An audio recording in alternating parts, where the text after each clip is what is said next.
Hey everybody, Jeff here from Demise of Time. I apologize how long it took me to get out another video, but I've just been busy with a ton of things. And today's video, I'm going to do something a little bit different. I'm going to do a recent purchases video, and I think I'll do these periodically. On Saturday, I went to a lot of great record stores in an area that's kind of far away from where I live.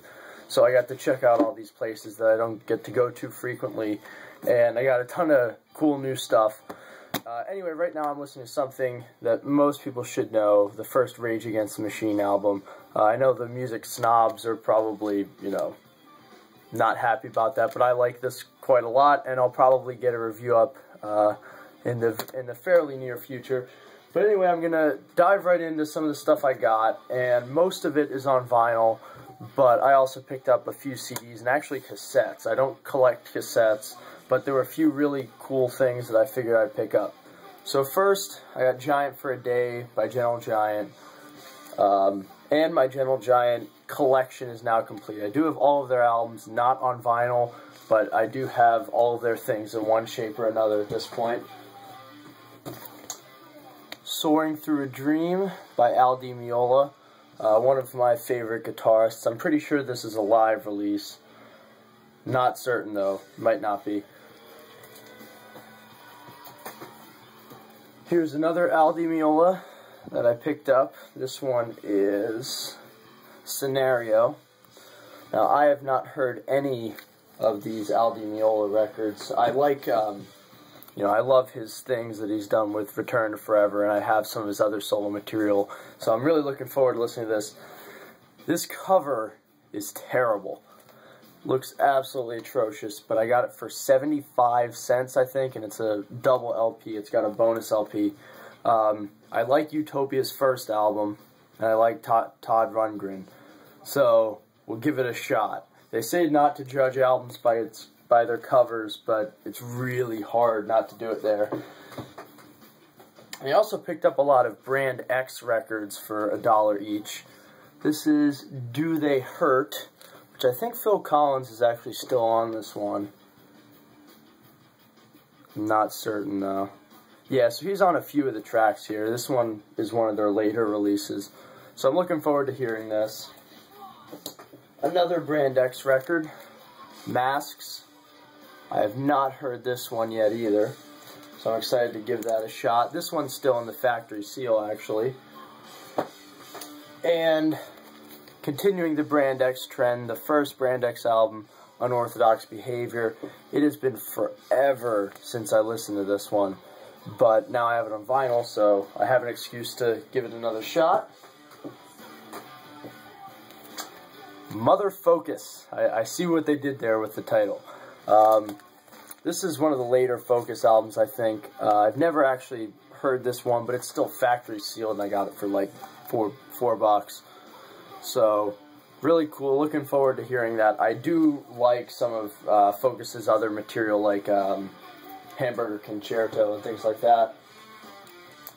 More Meola. This is definitely a live release. Let me see who's on. I can't see who. Okay, so he's got Jan Hammer on keyboards. Now, if you don't know who he is, he was on the Mahavishnu Orchestra releases early on and stuff, so excited to listen to that. Casino by Meola. The cover's kind of corny here and whatever. I'm not really a fan of it, but still looking forward to listening to it. I admire Al a lot as a guitarist and a musician all around. Rising by Rainbow. I have this one on CD. This is a favorite of mine. Ronnie James Dio, Cozy Powell, Richie Blackmore. So, absolutely killer stuff. And this is in not great shape, but it's pretty good for the $1 that I paid for it. Thunder 7 by Triumph. I don't know a lot about these guys apart from the fact that they are a metal act from the 80s, I believe. This was 1984, so first half of the 80s, I guess.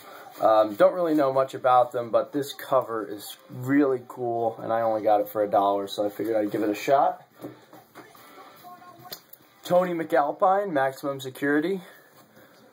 I have one other of his albums. I remember not totally loving it, but enjoying it, and there's lots of cool shred type things going on if you like that. So I'm looking forward to giving this one a shot.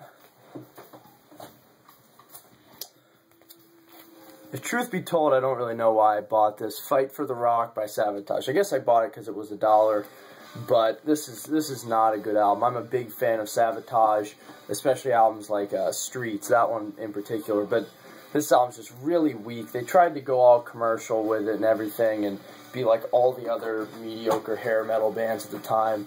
Not very good. Isolation by Toto. Never really listened to them a whole lot, but I do know that their drummer, Jeff Porcaro, I believe, is very, very good and admired. So I'm looking forward to giving this a shot. I really don't know if this is considered one of their better albums or not, but, you know, so excuse my ignorance there, but I'll give that a shot. In and Out of Focus. So I believe this is actually the first Focus record. This is still factory sealed and everything. From what I can tell, this is a re-release of the album from 1973, and it originally came out in like 1972, or maybe, okay, no, it was originally released in 1970 by a different label. So, either way, excited to give this a listen. I do, as I mentioned earlier, I do like some of the later Focus stuff, so this should be pretty cool. Magic by Billy Cobham. I do not know how this is supposed to be, but I absolutely adore the first 4 Billy Cobham albums. He's one of my favorite drummers for sure, and so even if this isn't one of his better ones, I'm sure it'll still be at least decent. And if I remember correctly, it has Randy Jackson on bass from Jean-Luc Ponty, and then later on he did like American Idol and stuff, but he's an exceptional bassist as well. Now this is a little bit out of the realm of what I usually listen to, but The Rite of Spring by Igor Stravinsky. I remember I listened to this on YouTube not too long ago. I watched a video of it, and I was just blown away. It's really kind of out there, not melodic like, you know, the more romantic classical music like Beethoven or Tchaikovsky or something. So I'm excited to give this a shot. I might like it, might not, but I only paid 75 cents. So we'll give that a shot. And last but not least on the vinyl, Monster by Herbie Hancock. Herbie is one of my favorite keyboard players in the jazz realm. He's one of the people that got me into fusion. So this album came out in 1980, which is usually kind of a hit or miss year when it comes to jazz fusion, but I'll give it a shot. I only paid $2 for it, I think. I also got a few CDs. The Olden Domain by Borknagar. I know these guys play black metal, but I've never actually listened to it. I've gotten a few recommendations by way of forums and things like that. So I got this. I'm really excited to listen to this. I've heard only good things about it, so I'll give that a shot. Demons and Wizards by Uriah Heep. Believe it or not, I never heard this album. So, you know, I probably lose a lot of credibility there, but I am very excited to listen to this. I hear that it is one of the best early kind of hard rock, progressive fusion, you know, a fusion of those two things. So looking forward to that. Now, as I mentioned earlier, I also got a few cassettes. I don't usually buy cassettes because I don't like them. The sound quality usually sucks. They don't even have these in cars anymore, so they're not portable.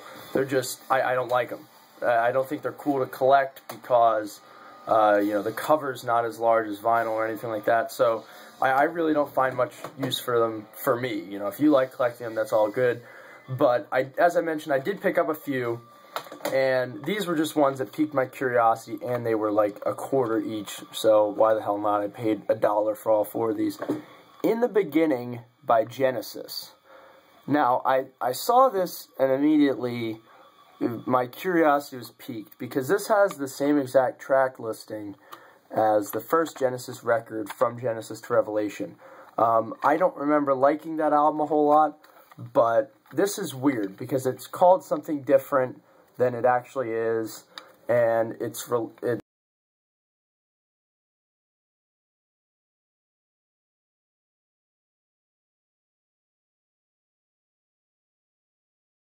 since I'm such a huge Genesis fan. So I picked that up. Pandemonium by Killing Joke. Not too familiar with these guys, but I recognize the name, and like I mentioned, a quarter, so I'll give it a shot. Belly Button by Jellyfish. I have no idea what the hell this is, but it looked really bizarre and out there, and it was released in 1990, and just looking at this, it looks like something like a Mr. Bungle, like that sort of weird avant rock type stuff. So, 25 cents, give it a shot. And this, a band named Contempt. I still need to look them up on the internet. I haven't had a chance to do that. But this was released by Dark Side Records, which I've never heard of. And I really don't know anything about it. I just know that it's a metal demo that looks like it was released sometime in the 90s, but it doesn't even say when. So I'm excited to listen to this, see what it's all about, and, you know, it could turn out to be complete crap, but cool little demo, and if all else fails, it's something cool to have in my collection. So anyway, sorry about the length of this video, but hopefully you found it enjoyable, and, you know, if you want me to do more videos like this, leave a comment down below, and whenever I get a decent amount of stuff, I'll be sure to make a video about that. So, as I mentioned, I'll get a few new reviews up as soon as possible. Things have been busy, but this one will probably be next, the first Rage Against the Machine album. But I might do something else. We'll see how it goes. Alright, so as I mentioned, Jeff from Demise of Time, thank you for watching, and be sure to like this video, comment on this video if you have anything important to say, and subscribe to my channel if you want to get more of my content. Thanks.